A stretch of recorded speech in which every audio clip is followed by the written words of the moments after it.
First of all, welcome here. Yes, can you tell me something about this issue? Why do you come here? Because nowadays, if you think about Afghanistan, some people say different idea our country, because some people say Afghan people and also especially Afghanistan having any good security. But what do you think about this issue as a part of yourself? Now, how do you feel here? What is the difference here you find in our country with security situation?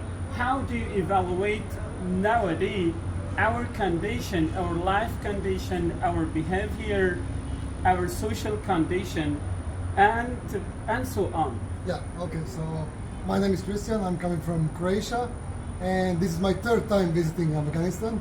So first time when I visited Afghanistan, it was in 2020, before Taliban, and then I visited 2022, and now this is my third time. So I'm a world traveler, I'm visiting every country in the world,